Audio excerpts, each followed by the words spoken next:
Good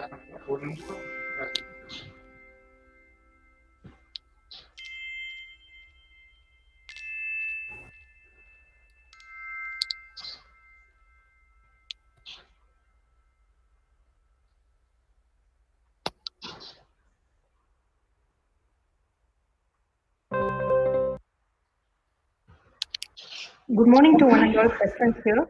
With the blessings of Almighty, it gives me an immense pleasure to extend you all a very warm welcome on behalf of the NIFT-TEA College of Media Fashion for one-day online webinar entitled Refurbishing English in Present Scenario.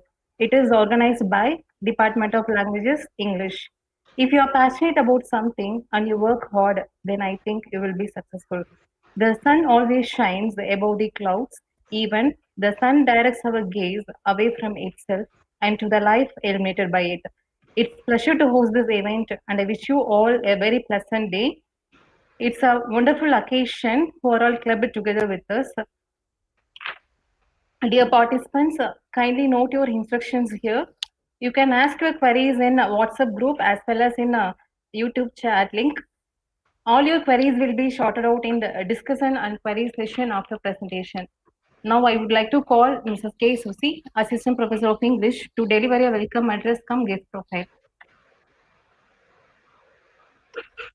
Very blissful morning to one and all joined here. It's a grand welcome we bring you this morning, filled with desires, hopes, and dreams we all share. Firstly, my heartfelt welcome to our management dignitaries of NIFT-TEA and our beloved principal, Dr. K.P. Balakrishnan, for joining with us. On behalf of NIFT-TEA, I feel privileged to welcome our guest of the day and a resource person, Mrs. R. Steffi, for joining with us. Welcome you, ma'am. I extend my warm welcome to the faculties and participants for joining this webinar on Refurbishing English in Present Scenario. Train your mind to see good in everything. In this regard, I am sure this webinar will be more practical and lively, which will help everyone to take away the common errors thus in day-to-day proceedings. Before I hand over session to Mrs. R. Steffi, let us see a brief introduction of her. Mrs. R. Steffi, serving as an assistant professor of English for 6 years in aided at Nirmala College for Women in Coimbatore. She had cleared her state-level eligibility test. Her professional pursuit includes she is a co-editor of a magazine, she is an enthusiastic language trainer, she acted as an organizing secretary for National Workshop and Conference. As an academician, she compared course material and syllabi and in-house publication. In next hours, everyone will be filled with fruitful informative information, and definitely it will be a productive section for all of you.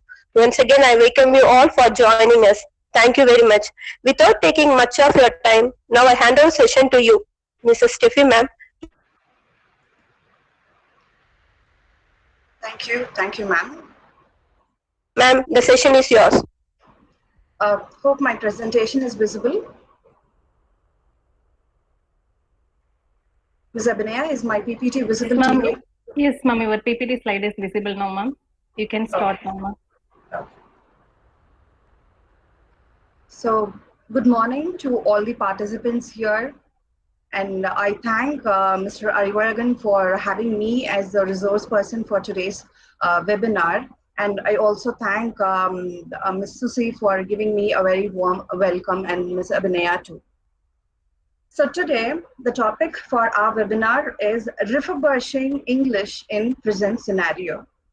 I should really appreciate the Department of Language of NIFT-TEA for choosing such a topic which is highly relevant and which is highly useful to all of us, because during these days we are left with a lot of time because of this global pandemic, COVID-19. And when we see what is this refurbishing, and then this looks a very new word to many of us, isn't it? So refurbishing is nothing but rebuilding or reconstructing or revising something. We use many devices every day, and we buy new things every day, isn't it? We buy new cell phones, we buy new laptops, televisions, and everything that we use is getting updated in a regular span of time. But what about the resource that we have? What about the knowledge that we are using each and every day in our in every walks of life? That also, our resources too are required to be updated.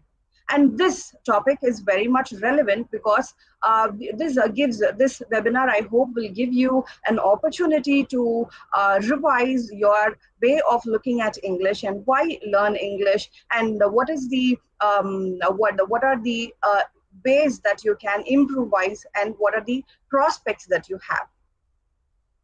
Moving on to the first slide of my PPT. So in the very first slide, you could see that I have given the overview of what this video is all about, what I'm going to talk for another 50 to 60 minutes. So you could see that I have arranged the points as the questions, and we are going to find answers for all these questions in this session. So the first one is, why learn English? Why English is so important? How to improve the fluency? What are the important skills to be acquired for a good communication? And what are the common errors we make in speaking and writing? And what are the opportunities available for a fluent English speaker? Starting with my first slide.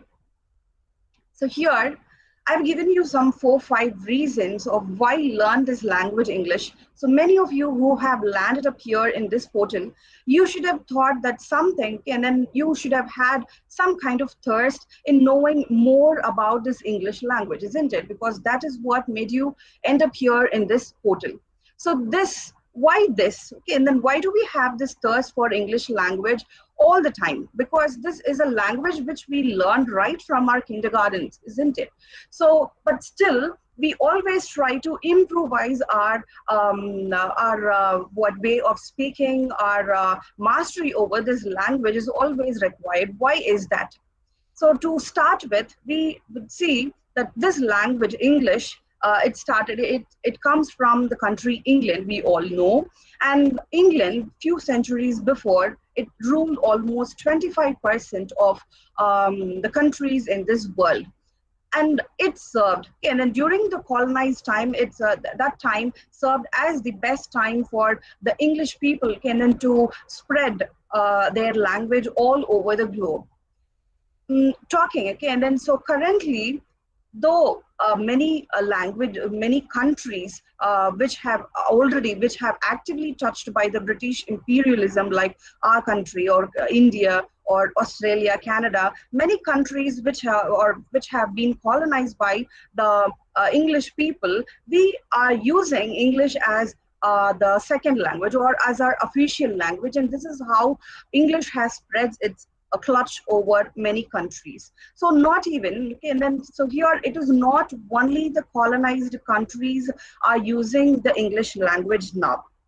Our statistics says that the native speakers, the ratio of native speakers and non-native speakers goes like this. That is 1:3.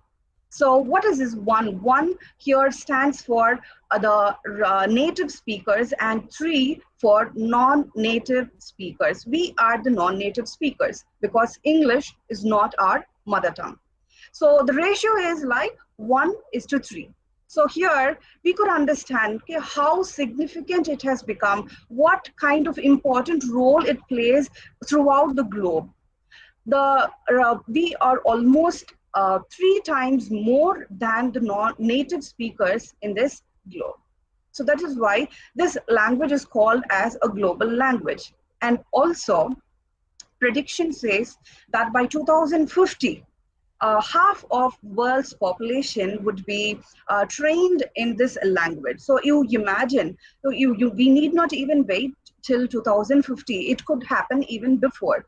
So that is the key role English is playing in all our lives. And the next one is, we are living in a global era where we are trying to put ourselves in a global front. So be it any field, okay, and then you belong to. You might be a student, or you might be a worker, you might be a businessman or a woman. So be it any field, we always like to put ourselves in a global front, isn't it? So for that, okay, for the sake of becoming one with the community, okay, and then one with the other people of other countries. This is the only thread. This is the only way that you could connect yourself with the people of the other part, okay, and other countries or the other part of this globe. So this is why, okay, we call this language as lingua franca. So lingua franca is nothing but, okay, and then it's a common language which you use to communicate with the speakers of different cultures. So English is a global language, so we learn English. Moving on to my next slide. So here you see a beautiful golden key inscribed with words success. So what is this key of success? I would say English is the key to your success. Of course, success has its own parameters, and the definition of success, it differs from one individual to the other. But here the success that I am talking about is the success in our career, the success in our educational prospect. So I would say English is the key, and then for your success. This is a language which gives you power. So you imagine that I told you that we are putting ourselves in a global front. So when we are trying to express, how do we express our thoughts in the people to the people of other countries, and what gives us that confidence? It is only this language which gives us confidence. For say for example, that you do your what business, and in order to establish your business, in order to reap the financial rewards, and in order to outshine, so you need this language to stand apart. You have to be unique in your own way, and you have to what establish yourself as a business, okay, and then a successful business woman or a successful businessman. So if for that case you need this language to make a better connection with your clients, or if you are a student, then you are going to, okay, and then reap a lot of benefits by having a fluent English. So this is why I say that this language gives you a lot of power. Moving on to my next slide, okay, and then this tells you that learning this language, the third reason is that it is the language of science and research.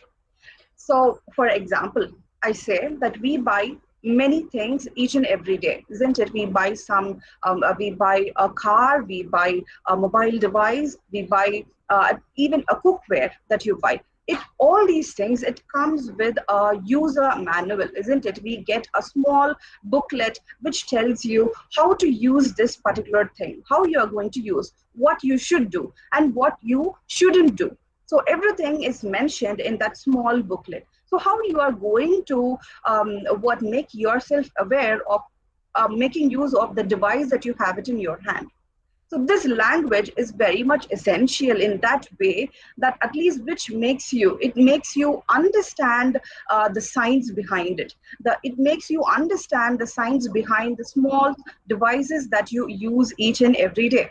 Or otherwise, if you lack this basic skill of understanding English or reading English, it is going to make you a dependent being, isn't it? So here you will become a dependent being all the time, looking for a person, and then who comes and informs you, who comes and explains you how to use this particular device. Or you go to bank, and we always, even graduates, even learned people can then come to banks not knowing anything about it. They don't have any awareness, and they always come and ask, okay, and then the person sitting in the cabin, how to use, okay, and then this particular brochure, and how to fill this challan. So these basic things, we are so unsure about the basic things because we lack the skill of understanding English, and that lowers our confidence in doing these basic things. So this language is a language of science and research,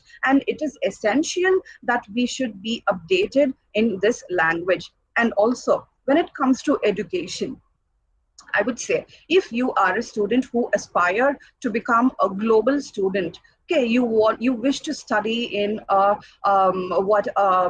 international university. So how do you go there?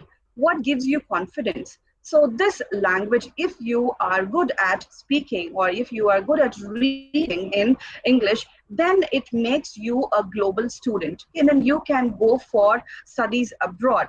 And also, many of the countries, okay, and then in the present scenario, they are having this language as their official language, though they don't have any, okay, and then they don't have this language as their official language, but still they use this language as their official language, and then they encourage their children to study and then study their education using this medium. Maybe countries like Netherlands or Sweden, the mother tongue, and they do, it is not, English is not their mother tongue, but still they encourage their students to learn their education using this medium. Okay, why go, okay, and so far, even in India, and people who belong to the lower community, okay, and the lower middle class, how do, in what way they encourage their children to take up education.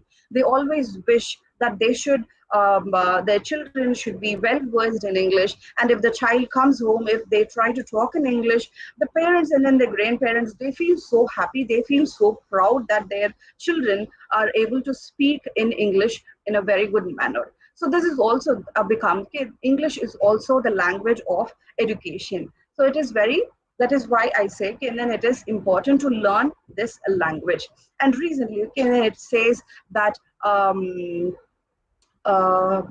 language, many books are written. Okay, this is the language of books too. More number of books are published in this language, English. So here I'm moving on to my next slide.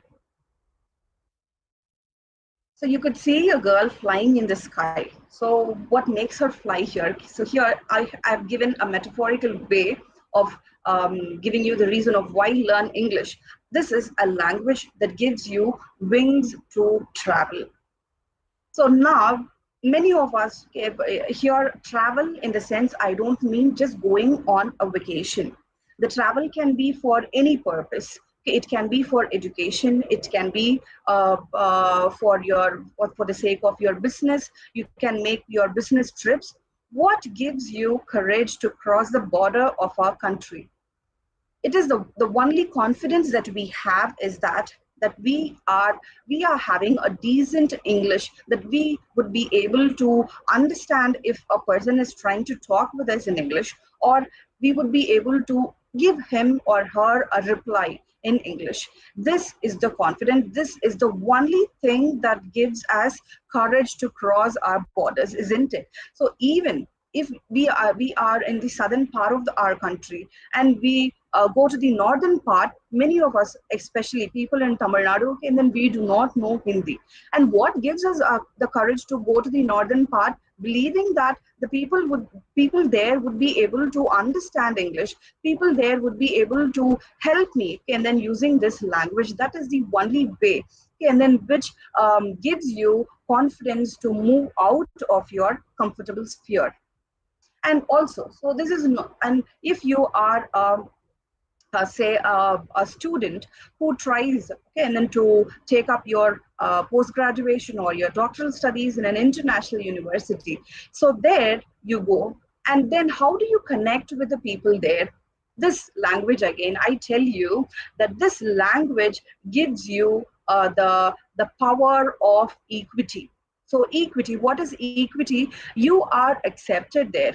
So you and the speaker or the native of that country, and then what is the connection between you and the new one, okay, the stranger there? The only connection that you both share is the this language English, this common language called English.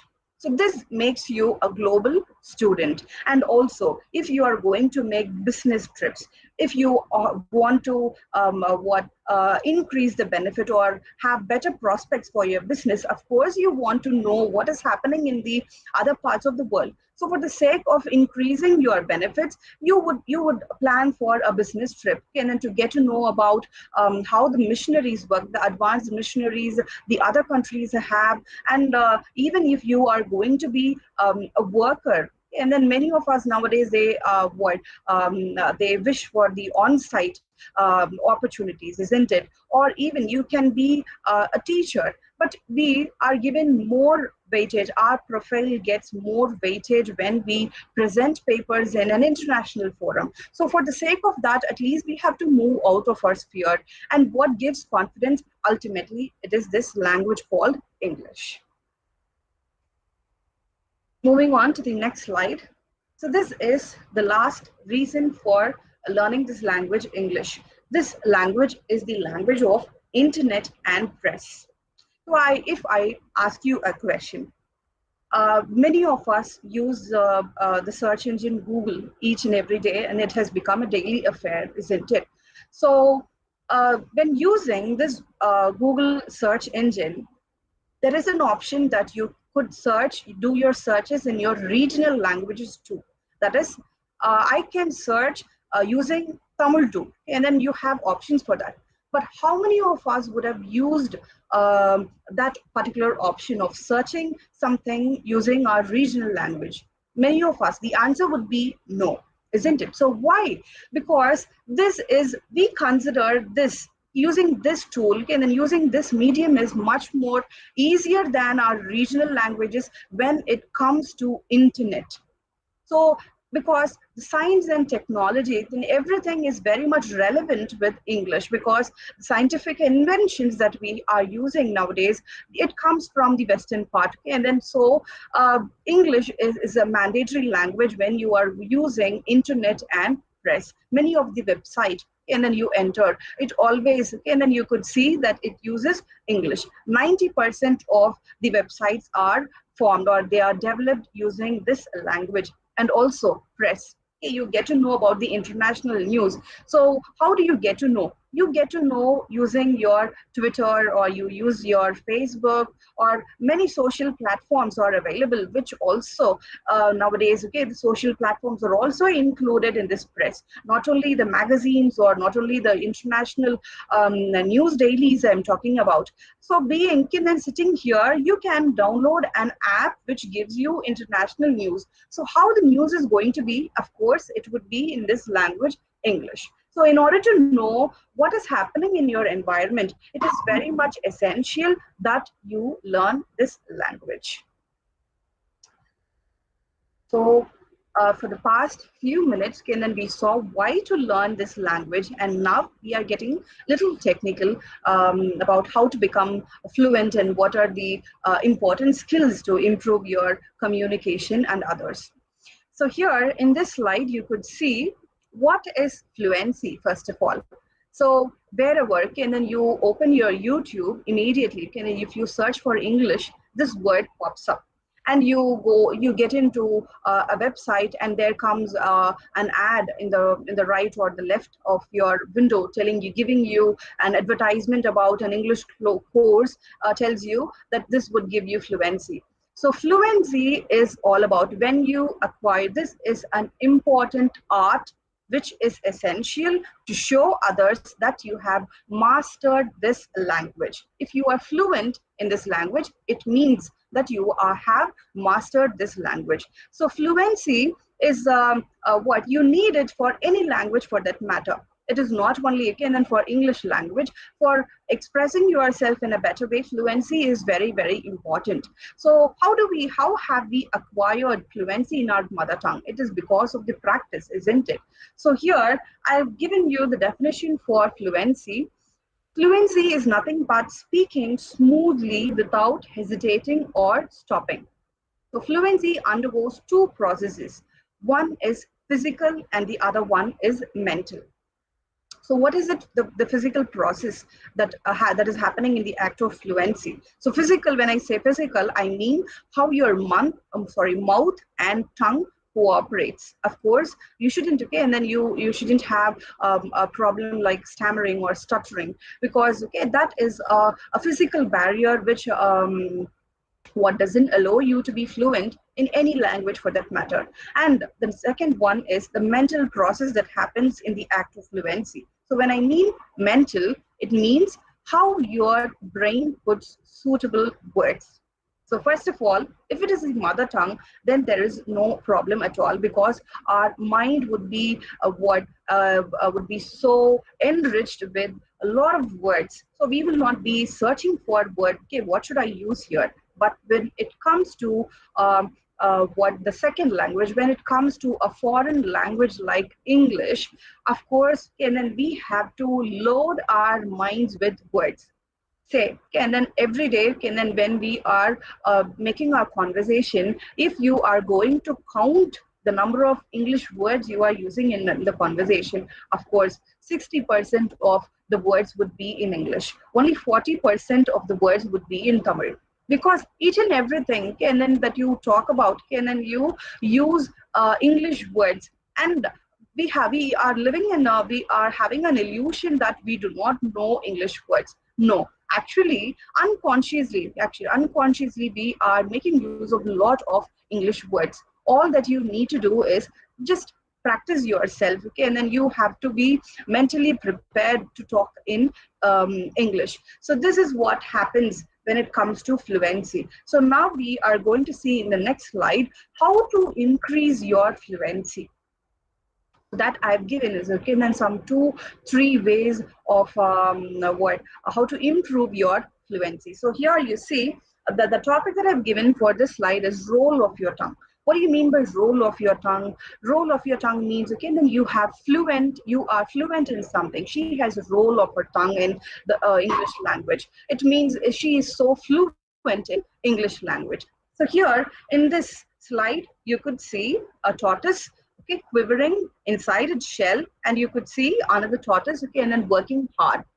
So all the time, okay, what is the problem which reduces, okay, and then why we are not able to talk fluently in English? The first reason is our mental barrier. We have to come out of our fear. Fear of what? Fear of getting rejected, or fear of getting embarrassed in a public place. So this is the first thing that you should avoid if you want to increase your fluency. Don't worry, because this is not our mother tongue. This is just a foreign language which we are trying to practice each and every day. So even if the person on the other side is going to find fault with your language, no problem at all, because it is we who carry these kind of shameful experiences in our minds, which slowly adds, okay, and then one time you're going to make a mistake, and then the person there, okay, and then is finding fault with you, okay, and then you are speaking a wrong English, or there is something wrong with your communication, and immediately we take that to our mind. So when more and more things happens like this, you just load your mind with these kind of shameful experiences, which what becomes a mental block, okay, very soon, and which what makes you never get the skill of fluency in this language. The first thing is you have to come out of your fear. So recently I have come across this wording that you have to use this English language in order to express yourself and not impress others. So in order to express yourself and not impressing, not for the sake of impressing others. So when you try to make use of this language for impressing someone, you always try to make use of some fancy words in your conversation, and at last what happens, the result might be a disastrous one. If the other person is going to ask you another question, of course there you become what, you stuck up there, you do not know how to reply for the question the person has arised. So it is better that you always be simple in your conversation. If you are expressing yourself in the right way, that is more than essential, that is more than enough, okay, in that particular situation. The next thing is being eclectic in your practice. So by this time, okay, many students and many teachers might be here as participants, and you would have come across so many webinars or so many workshops on so many classes which tells you how to increase your fluency.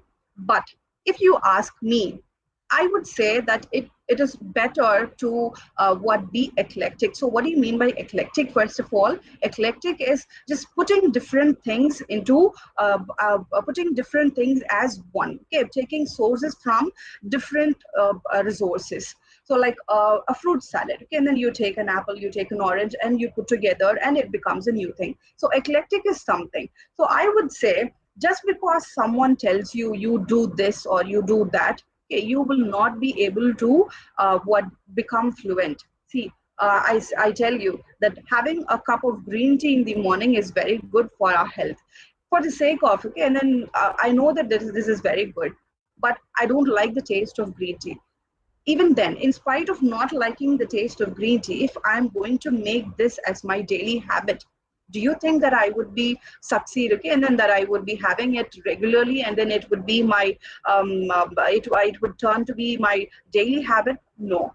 Maybe for 10 to 15 days I would be having cherished my cup of green tea with a bitter taste, but still I will put a full stop after some 15 days. So first, you have to find out what is the interesting way for you to learn this language. Many, okay, and then nowadays we have a lot of free time. I would advise you, okay, and then to watch a lot of videos. A lot of it might be a motivational video, or it might be even an entertaining video. There are so many what shows which are done in English. Even our Indian people, they do make English stand-up comedy videos. So you can watch that. So by learning, by looking at or by listening to the speaker there, of course, you would be entertained, and also you would be learning the language unconsciously. So this is actually an easy way. So this is what we call as edutainment. Edutainment is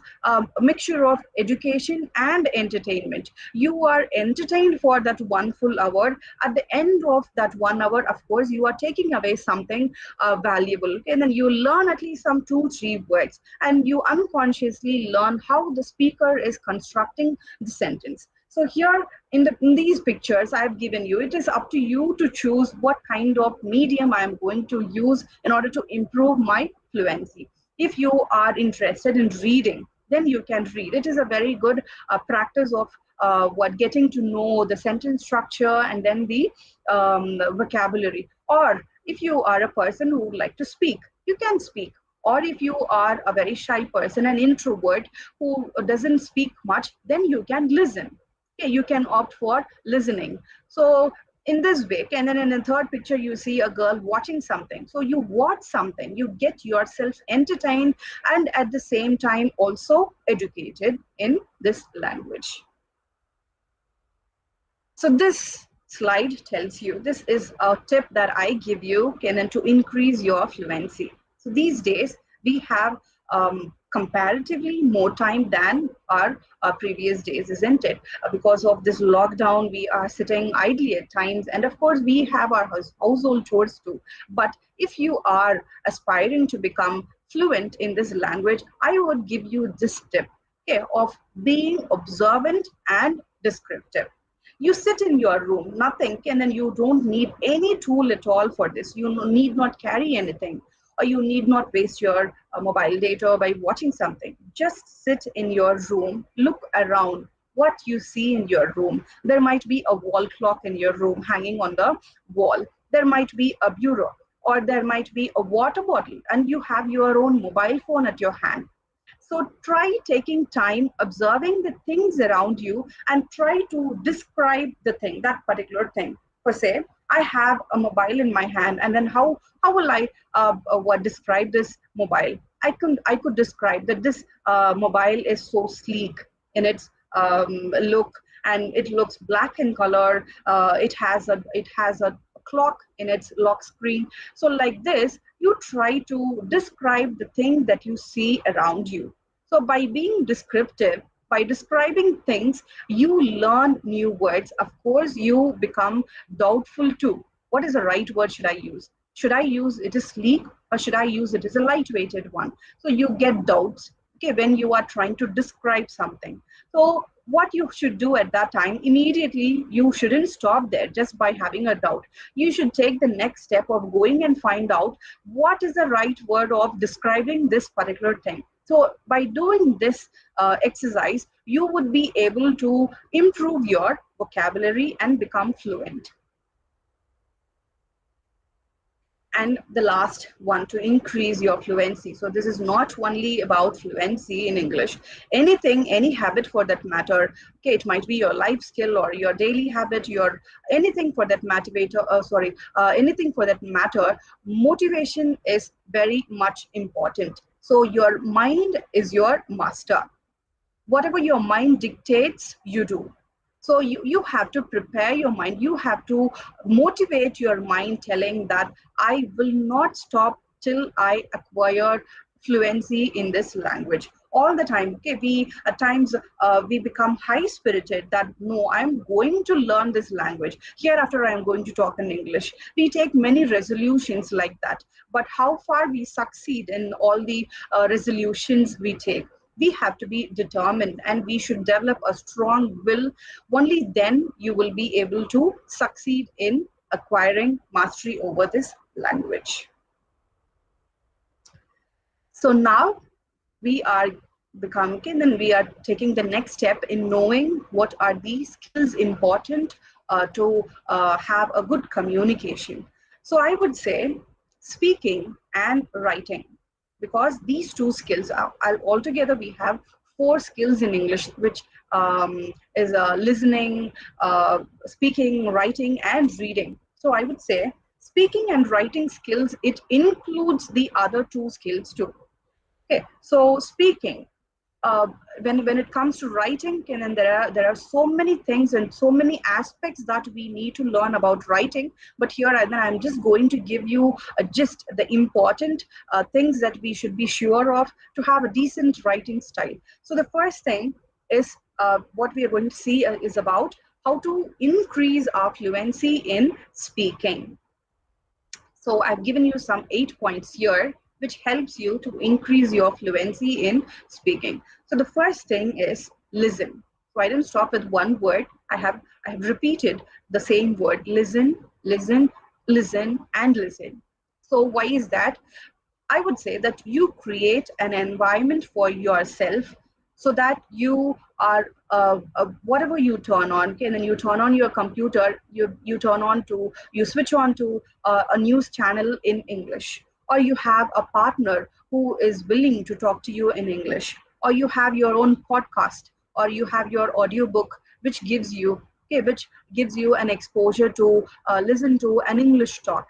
So you create an environment for yourself that most of the time that you listen to this language, English. The more you listen, the more you acquire this fluency unconsciously. This is actually an easy, lazy way to increase your fluency. The more you pay attention to the speaker, it becomes easy for you to become fluent too.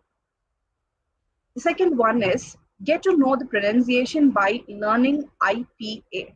IPA is nothing but the International Phonetic Alphabet. When we were kindergarten students, we were just taught the alphabets, and then only 26 letters, isn't it? But nowadays, I could see that the children are learning IPA. IPA is the symbol which are used to transcribe and then give you the right pronunciation. So these symbols are taught to our kindergarten or students of primary school. So if you go ask your child, he or she will be able to tell you what IPA is. And it is not something complex to learn. It is very easy. It has only 44 symbols. And if you learn this IPA, it becomes easy for you to learn the right pronunciation for the words which you are using every day. So you can check for the IPA and then the symbols, and in the dictionary or in the website, they would have given you the right way of pronouncing using these symbols. So it is good that you will learn these symbols in order to increase your fluency and the right way of pronunciation, getting to know the right way of pronunciation. The third one is modeling. So what do you mean by modeling? Modeling here, I mean imitating someone.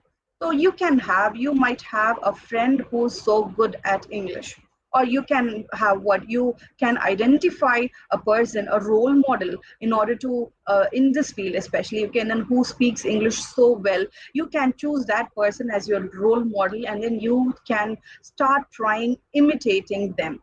So when the person should be, and so your choice should be very good. So be careful with the choice that you make.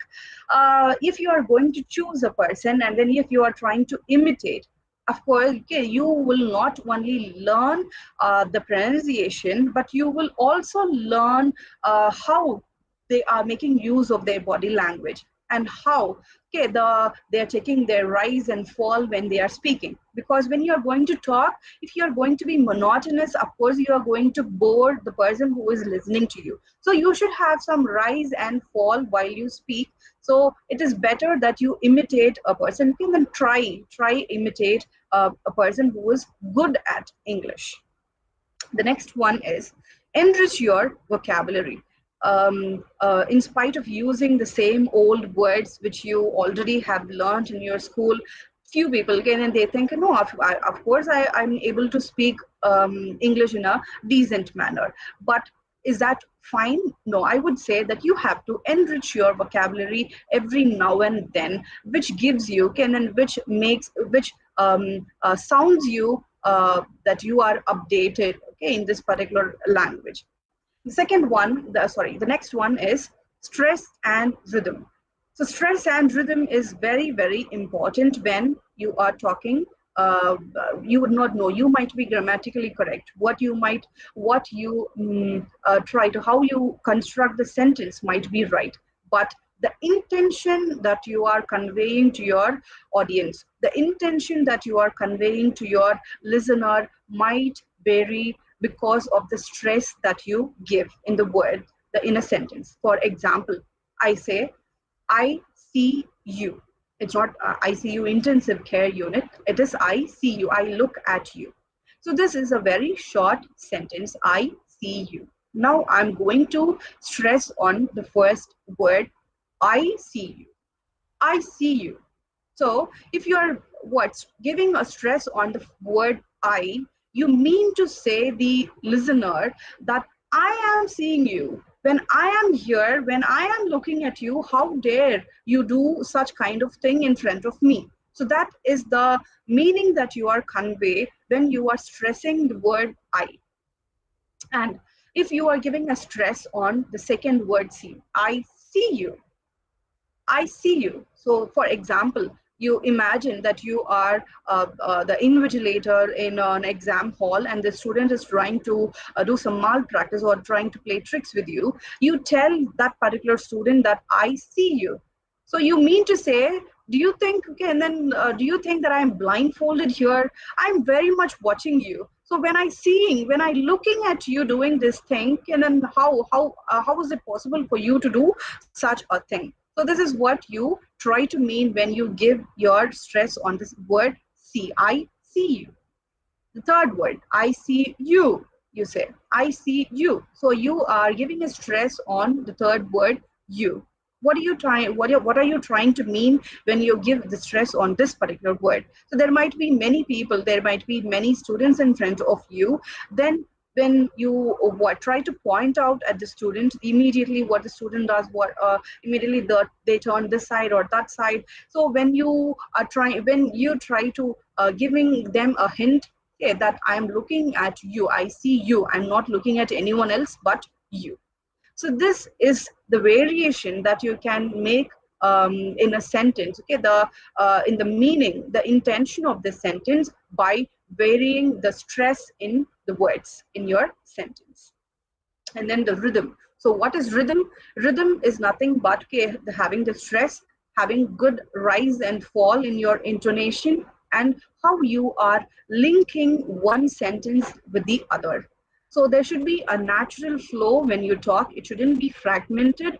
So if you are fragmented in your speaking, then the person will not be able to understand what you are trying to express. So there should be a natural flow. That is what we call as rhythm. Stress and rhythm you have to practice in order to increase your fluency. And then self-talk.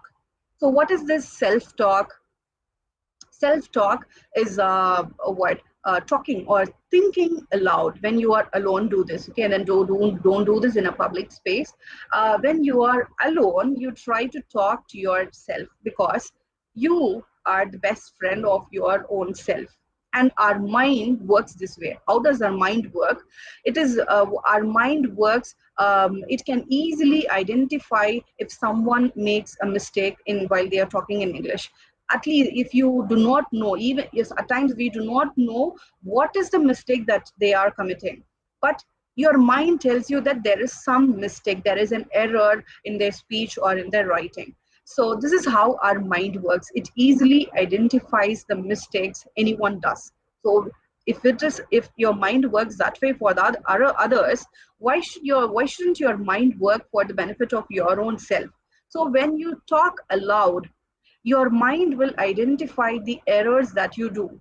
And okay, you shouldn't stop there. You shouldn't just stop by identifying the problem. You should also try to fix the problem. So how to fix the problem? You have to look out, okay, and then what is the mistake and how should I correct it? So this way, self-talk helps in increasing your fluency. The next one is by learning phrases. So learning phrases this is what increases your how you sound. You sound so casual. You sound very good. Okay, and then when you are using phrases in your conversation, of course, phrases mostly are used in informal way of conversation. So words like okay, and then you have been called off, called on. So these are the phrases. Instead of using the same old way of asking how are you, you can ask what's up, okay, and then what's new. So these are the phrases that you can include in your conversation, your informal conversation, which makes you sound casual and natural, okay, and then while you talk. This last one is speak, speak, speak. So I started with listen and I have ended with speak. The more you speak, and then more fluent you will become. It is not that, okay, and then it is not a magic. It will just by doing the previous things, okay, or the next day, you will not become fluent. What you should do, you have to practice your tongue. You have to practice your mind by speaking it again and again. That is the ultimate way of gaining fluency in English language. So here I have given you some a few words which would replace the regular words that we are using in our daily day activities. So here, this is just to tell you that there are some good words which you can make use of. So I would advise you, I would encourage you to learn more such words instead of the same word which we are using every day. So words like, so this is just, I'm just giving you a glimpse of, there are so much of beautiful words which you can make use of to make you sound like a pro in English. The first one is accolade. Accolade. What do you mean by accolade? It means award. So how can you use it in a sentence? The hotel has won numerous accolades. Okay, instead of saying it has won numerous awards. This person has received an accolade recently, which means an award recently. The next one is, this word is pronounced as ennui. Ennui. Ennui means boredom. So this actually, okay, this lockdown time is it can be otherwise we can describe this as the period of boredom, isn't it? So how you can make use of this particular word, okay, this new word to express about this situation. The whole country is succumbed to ennui due to corona lockdown. Okay, and then we are feeling so tedious. Okay, and then this is a very tedious process, staying inside. Okay, and then locking yourself up in your homes. So this strikes a boredom in your life. So we are succumbed to ennui, boredom. The next word is avant-garde. So avant-garde is actually a word which means that you what a concept, okay, introducing a new concept or introducing fresh ideas in any field. So here, avant-garde is what is a synonym of radical. Okay, and then you are trying to be a radical person in the field, okay, in your own field. So how here is an example. I've given an example of how to make use of this particular sentence, sorry, word in a sentence. A.R. Rahman is known for his avant-garde musical composition. So he has introduced something new in the field of music, and then he stands unique. So this is what she is going avant-garde in her way of doing things. Means she is so radical in her way of thinking and doing things. So this way you can use this word. And the next word is bourgeois. So what is bourgeois? Bourgeois actually means a middle class mindset. But now the word, the meaning of the word has slowly expanded, which includes you can also use this word replacing the word conservative. So conservative being narrow-minded or being so orthodox, stereotyped in your attitude, in your way of thinking. So you can make use of this word in your sentence. Okay, try to come out of your bourgeois mentality. Don't try to be so orthodox at times we say. Okay, and then don't try to be, okay, that don't show, okay, don't make yourself a bourgeois. You can say like that also. And the next one is recondite. Recondite. So what do you mean by recondite? It means deep or something. Okay, and then it also means what the information that many people are not aware of, something which is complex to understand. For say, okay, and then for example, many Apple iPhone users, okay, and then they do not know what are the facilities they have in their Apple phones. So it means because Apple phones are so recondite, means it is so complex to understand. See how I have used in a sentence, psychology is a recondite subject. It's a deep subject. It's very hard for us to understand. So this is one you can use instead of deep or something complex. And the last word that I have given here is top notch. Top notch. What do you mean by top notch? So something superb, something which is excellent. So this is the word superb, okay, and then is a very common word which we use. So instead of using the same word, okay, then you can introduce a fancy word in your conversation. Okay. So how you can use this word in your sentence? It's a top-notch hotel. It's a top-notch restaurant, you say. So which means, okay, and it's a superb hotel for non-vegetarian. So this is the way you just search for words like this to enrich your vocabulary. Keep yourself updated. Don't sound the same to your students because okay, then they will become okay, then the hearing process will become tedious. And of course, if you are going to introduce a new word like this in your conversation in class, of course, the students would be interested in what learning, okay, and they would be watching you or looking out for your lectures that ma'am or sir would have something new, okay, a new word in his or her diction today, and what I'm going to learn, that kind of thirst, okay, and then you can develop in your students too. So now we are moving on to the next slide, which tells you, can we saw how to increase our fluency in speaking, and now I have given you how to increase your improve your writing skill. So I already told you that increasing or improving your writing skill, you cannot do that in one day or in a month, because this is the ultimate skill which you need to require. If you have acquired the skill, then you can call yourself a pro, that you have aced this language, you could say.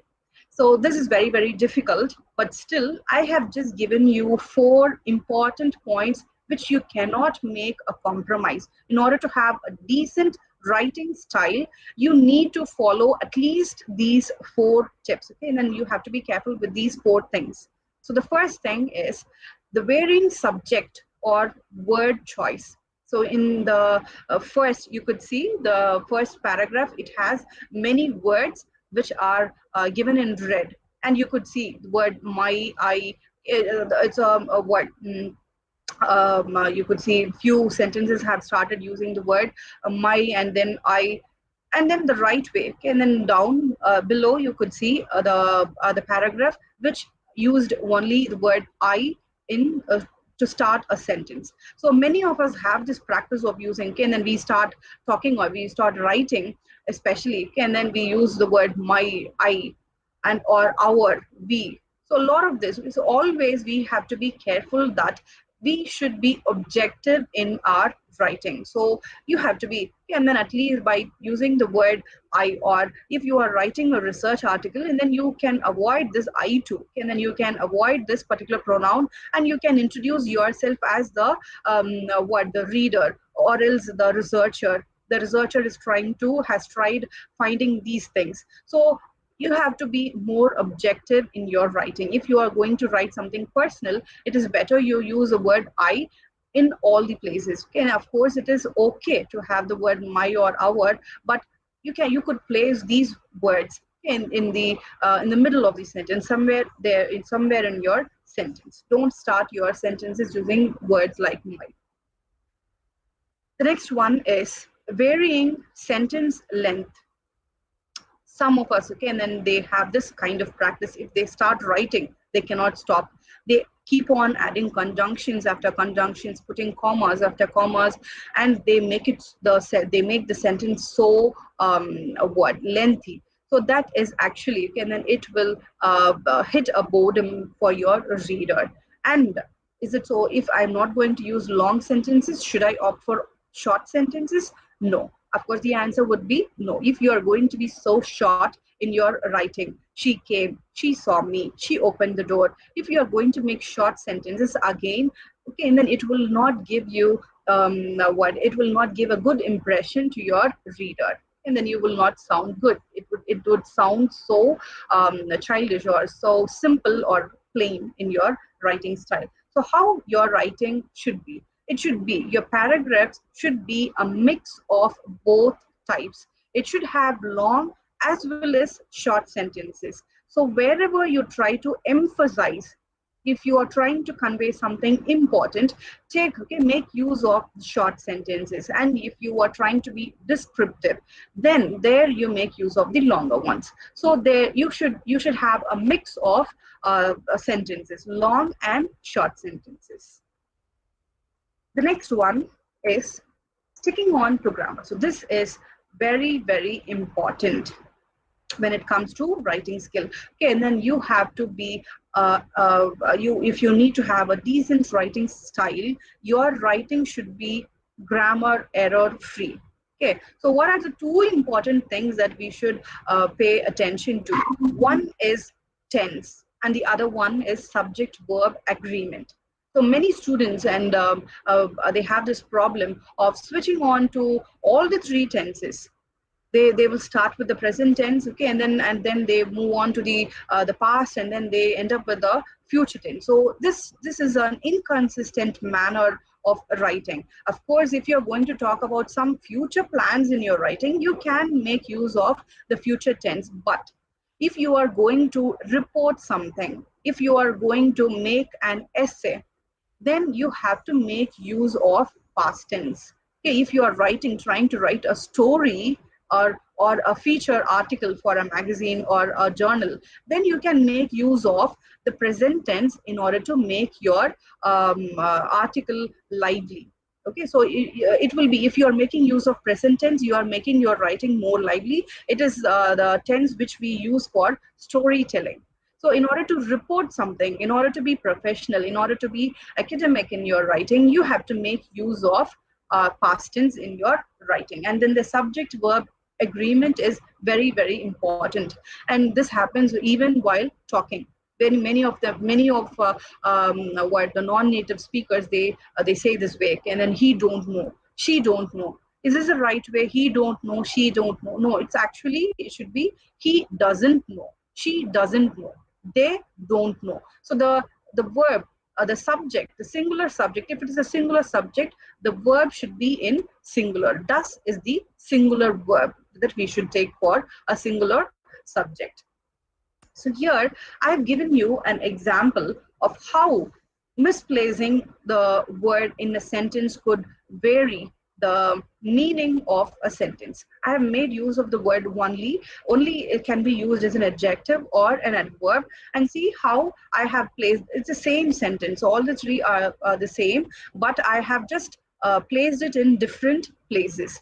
So in the first sentence, I have placed it in the beginning. Only John helped me in buying the house. So here the word only is focusing the subject. Only John helped me, no one else helped me. The second sentence tells you, John helped me only in buying the house. So only in buying. He didn't help me in what the painting of the house. He didn't help me in buying the buying my car or something. So here it is focusing the act. And the third one, John helped only me in buying the house. So he helped only me. He didn't help anyone else. So this is what. So the same sentence, and then you place this word only in different places. The meaning of the word, sorry, the meaning of the sentence changes totally. So here I've given you some common errors which we make in speaking and also especially in writing, because writing is something which is going to be recorded. At least if it is speaking, then it just goes in the air. Nobody is going to remember it for a long time. But when it comes to writing, it is recorded somewhere. So you have to be very careful in how you are using your language. You have to be error free in your language. And these are, I have mentioned some common errors that we make in our writing or speaking. The first one is, today morning I had green tea. So what is wrong here? Today morning I had green tea. When we have liberty to say yesterday morning, tomorrow morning, why not today morning? No. The answer is no. Why? Because the word today, it can be used either as adjective or adverb. And if here in this particular sentence, the speaker is trying to use this word as an adjective. If you are trying to make use of the word today as an adjective, you need to have an apostrophe S. For example, today's headlines, today's newspaper. So that is the way you can use the word today. So here in this sentence, you cannot say today's morning. Today's morning I had green. No, it is incorrect. So what is the right word to use there? This morning. This morning I had green tea. And see the second sentence here. Did you saw that movie? So what is wrong here? Did you saw? The word saw and the word did tells you that the sentence is already in past tense. So the word which is following, the word saw actually includes the word did too. It's actually, then you can split the word saw like this: did plus see. So if you are going to add did again, then that becomes an error in your language. So if you're using the word did, then you should say only see. The verb should be in its actual form. Okay. So the right way of telling is, did you see that movie? Did you call her? Many say, okay, and then did you called her? Did you went? This, which is actually wrong. If you have the word did, the next word, the verb should be in its actual form. Did you go? Did you write? Many ask, did you wrote? Okay, so this is actually a very wrong way of using this expression. And so third one is, I can't able to walk. So what is I can't able to? I can't able to see, they say. So this is actually a wrong expression. So what is wrong here? The word can, it is an equivalent word to able. Can is equal to ability. I can means I am able to do. So you need not repeat the word able after the word can. It's more than enough if you use one word there. So what is the right way of using? You could say, I can't walk. Either I can't walk or I am not able to walk. So this is the right way. You shouldn't use together. The word can and able shouldn't be used together. The next one is, I met him 2 years before. This is a very common error which we all make. I met him 2 years before. It sounds correct, isn't it? But what is wrong? The word before. If you are making use of the word before, you have to mention before what? Before what? Before my marriage. I met him before my marriage. I met him before summer vacation. So something should follow the word before. So instead of before, what is the right word to use there? The word ago. I met him 2 years ago. This is the right way of using. And the next one, did you lose your cell phone? So what is wrong here? There is a spelling mistake in the word lose. So many times this is a homonym, okay, and then we get confused with the homonyms. For example, the word affect, effect, where to use affect and where to use effect, we get confused. We do not know the actual meaning. We just take it for granted, isn't it? So did you lose? Actually, what do you mean by? So here the speaker is trying to ask whether have you replaced or sorry, misplaced your cell phone. What is the right word to use there? L-O-S-E, lose. Okay, it's not lose. Okay, lose means something, okay, and then you are stretching it out or you're discharging something. That is the word. Okay, that is not the actual word you should use there. The next one is, it's beautiful. So here, this is also, okay, and then we take the apostrophe for granted. Why the apostrophe is there? Why should we include and why shouldn't we? Actually, if you have the word, if you are introducing apostrophe in front of s, okay, it apostrophe s, it means it is, like the word cannot, okay, the contraction of the word cannot is can't. Likewise, it is contracted or it is shortened as it's. And here, okay, and then this is not an equivalent, and this is not an equal word to ids without apostrophe. So what the word ids without apostrophe mean? What does it mean there here? It means it is actually a possessive pronoun. Like you say, it is her book, it is his mobile. So for an inanimate object, I use the word its. This is its cap, the bottle's cap, its cap. So this is where I should use the word its. Next one is today. Today office is there. So this is actually, and then at times we try to literally translate, okay, our mother tongue. Iniki office iruka. So this is what the speaker is trying to what tell in English. Today office is there. Of course, the office will be there, and it is not a movable object which could move from one place to the other. So what is the what the reader? So what is the speaker is trying to ask here? Are we working today? Is it a work? You know, are we working today? Is today a working day? That is the intention of the what the speaker. The next one is, I usually go to the church on Sundays. So this is something, and then we cannot find, or if I haven't given the correct sentence here, many of us, okay, and then I can say that we will not be able to identify the error at all because the usage of the word the. We Indians, okay, and then we are much fascinated about what using the word the. We use it whenever or wherever we please. Actually, the usage of the is very much restricted. Here, what is wrong in the usage of the before the word church? There, the word to the church, go to the church. Go is a verb, and to the church is a prepositional phrase. Actually, you cannot split a prepositional phrase. Prepositional phrase is you have a preposition and then you have a object there. That is a prepositional phrase. So you cannot split a prepositional phrase using any article for that matter. Many say, I have a free time. What? I have a free time. Okay, it is free time. I have free time, because time is something which is what's uncountable. So it's something abstract. So you cannot use an article in front of an abstract noun. So we should be very careful while we are making use of articles. We shouldn't be many times misplace, okay, these articles in our sentences. And the last one is, I came to office by walk. This is a very common expression. I just came by walk, we say. So what is by walk? By is the word which you use to tell about the what the medium of transportation. By what? You came by car. It's a medium of transportation.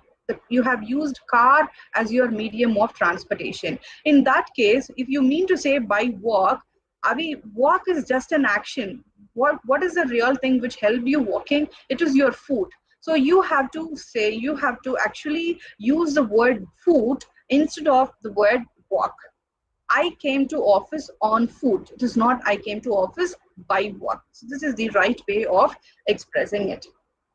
So these are a few sentences that where we find the common errors, especially we Indians make mistakes, where we go wrong.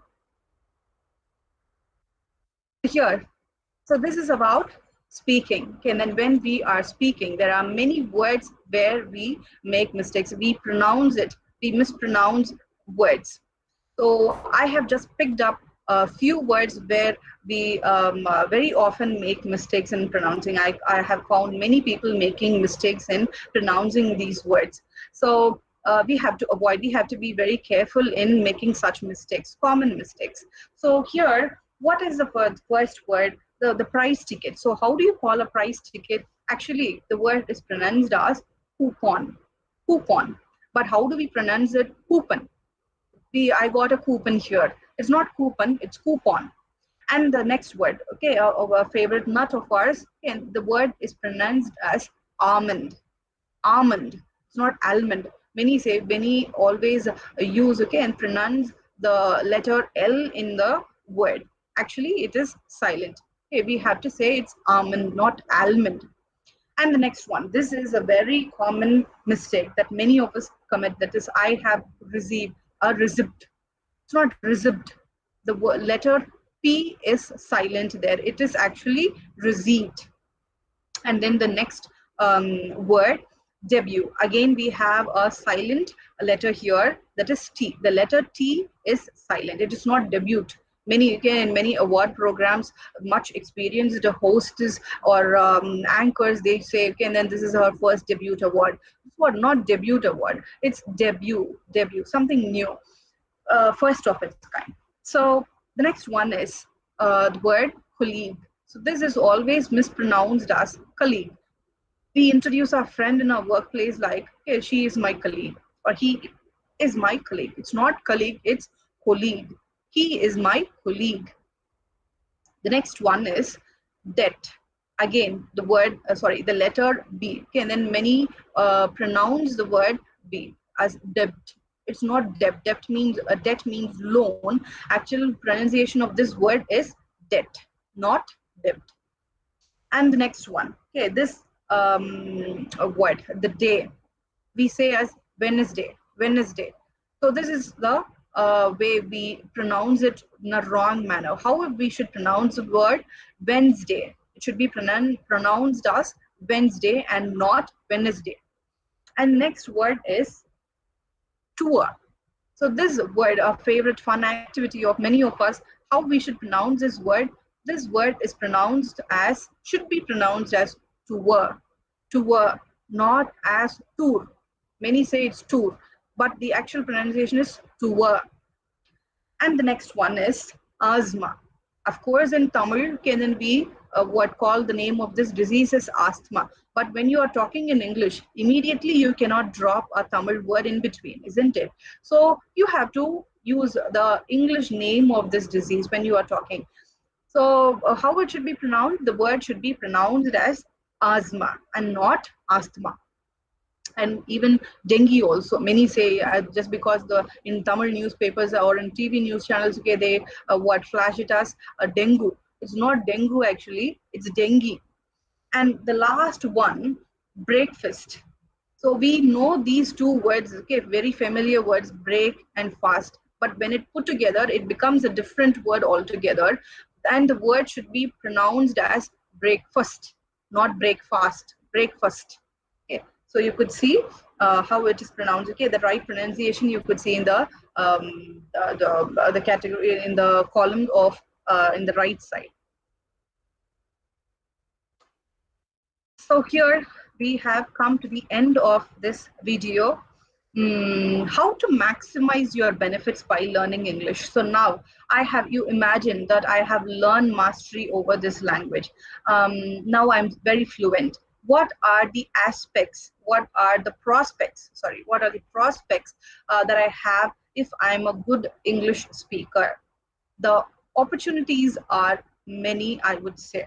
If you're going to Google that like this job opportunities for a fluent English speaker, you would see at least a minimum of 2,000 jobs in what the online portals like LinkedIn or Naukri or Jobs, just by having the skill of fluency in English.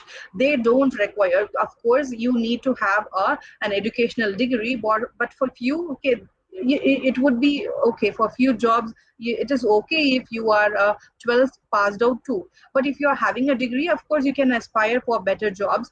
It is okay for them for you to have any degree, but the ultimate requirement which they demand from you is good communicative skills.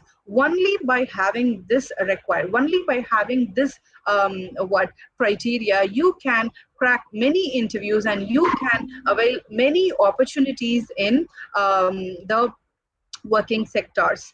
So what are, I have just given you a glimpse here. So here, the first thing is public relations. So public relations is something which demands only good communicative skills in English. Because okay, then if you are going to public relations, you have to the ultimate what the thing you are requested to do is to try talking with people. You have to communicate with people, how far you are effective in your communication. So that is the ultimate thing that they look for in you as a candidate, okay, and as a better person, for a suitable person for the job. So the next one is media.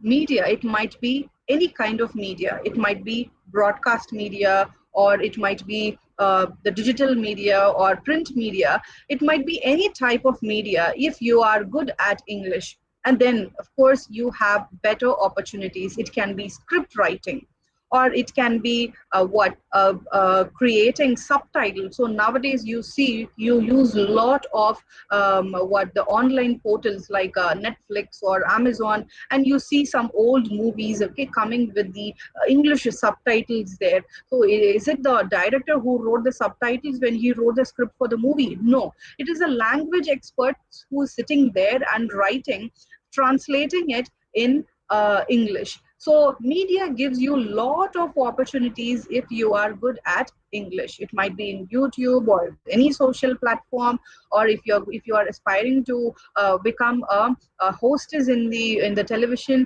So all that they require, all that they need is you should be good in English language. So by this you could easily get into the media sector. And next one is marketing. Of course, marketing, you have to play with words. When it comes to marketing, you have to play with words. So if you are a master in playing with words, of course, and then yeah, there are widespread of opportunities for you to excel in this particular sector. And the next one is front office. So here, front office, I mean, I just don't mean that about being a receptionist or the telephone operator in a hotel or any company or industry for that matter. Front office means, okay, and then jobs like you can also become an air hostess, or you can become a ground staff in the airports. Of course, okay, one of my students, she has just finished her BA degree in literature, and now she is earning a good amount, a sizable amount of salary in by working for Emirates. All that they needed is good communicative skills. That is what they demanded for, and just a degree. And it might be degree in any discipline for that matter. It's not necessary that you should be a graduate of English literature. Any discipline for that matter. If you are good at English speaking, then the chances are more for you to acquire, to get into jobs in the front office, and which gives you a very high salary too.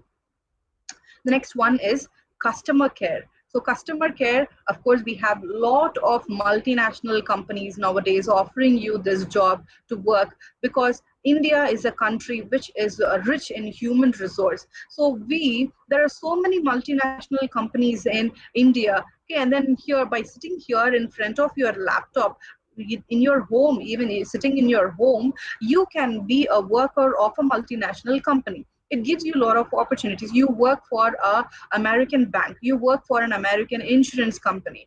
So likewise, you can connect if you are good at communicative skills, if you are good in your English. Of course, you can get placed in a multinational company very easily. There are so many jobs which are available in multinational companies, which are okay, and then gives you a very good salary.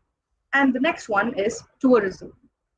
Tourism is a department, okay, and then now in the not in the present situation, of course, and then tourism is totally restricted during in this pandemic situation, but again, generally speaking, tourism is something can then a growing department, a growing industry, because people can then like to explore more. And when strangers, when the what people of other countries come here, they always look for a guide, or they always look for a person and then who could help them to explore this new place. So this also gives you a better prospects, and especially the tourism department of our government, it gives you umpteen number of parties, it gives you lot of opportunities, okay, and then all they need is just a few diplomas in tourism and good communicative skills. So in that case, if you are going to have good communicative skills with few diplomas, then you can even get a government job, okay, and then in the tourism department.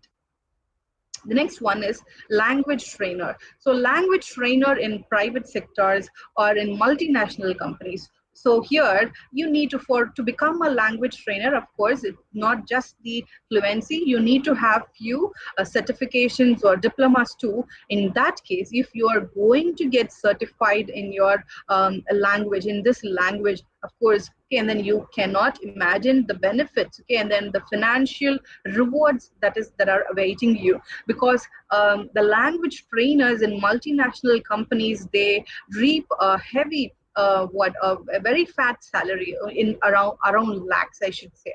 So that is also a very sector which is prospering these days. And then the last one is internet. So you open internet, everything that you find is in English. So you open a website, of course, that how the words, or who has written all those descriptions there. Of course, a person who is good at English. So you can become a content writer or a database architect, that is giving, okay, and the matter for a website. Okay, and even I have, okay, and then become even I have made use of this opportunity to be a content writer when I was doing my PhD. So I just and then did this job in order to gain some little amount of money, which I can make use as a pocket money for myself. So which gives you, so in that way, it doesn't take a lot of your time. You can spend a minimum of 1 or 2 hours each and every day, and that is a way, and then you can earn some revenue, more revenue for you, so more what money for your family. And translation. So translation is something, okay, and then which is growing each and every day. Though English has its own significance around the world, translation also can then gains its equal attention. See, for example, the translator for a document, there are much demands for a translator these days. Okay, there are so many books which are being translated, and there are many translations which are being done in the websites too. They request you to translate their content, because when you opt for the Tamil, okay, and then version of the website, immediately in the few websites it gives you it gives you the Tamil version of their website also. So who is doing that? Of course, the translator sitting there, okay, and then it is their contribution, and you will not know the amount that the translators receive.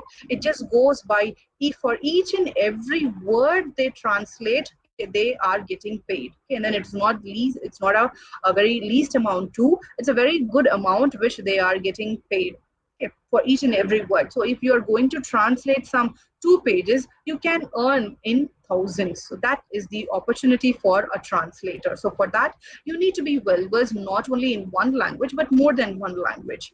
Okay. So these are the opportunities which are available for you if you are a good English speaker.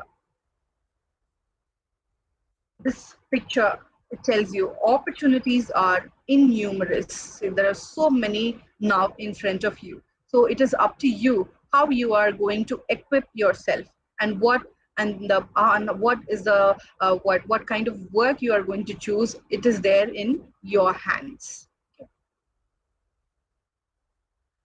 So this is the last thing, and then I'm just giving you a brush up of what we saw in this video, the takeaway thoughts. We saw the reasons for learning. Why should we learn this language?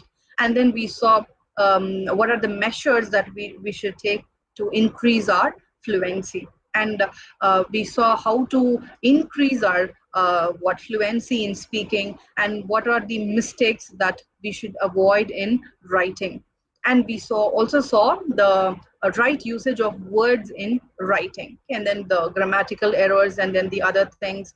And we also saw the common errors we make in our pronunciation. So how to standardize your pronunciation, we saw that. And we finished with scope for fluent English speakers. I told you the job opportunities that are available for fluent English speakers. So here I finish my lecture. Thank you. Thank you all for for listening to me. I thank the participants. I thank the department for having me today as their resource person. Thank you. Thank you, ma'am, for giving your valuable and meticulous presentation along recondite information regarding English language and usage through this webinar. Before entering into query session, there is an instruction about the feedback link.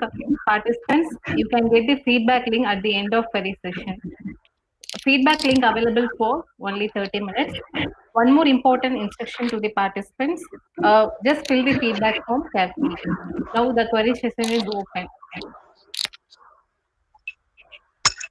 The first question is, what is the best way for making correction?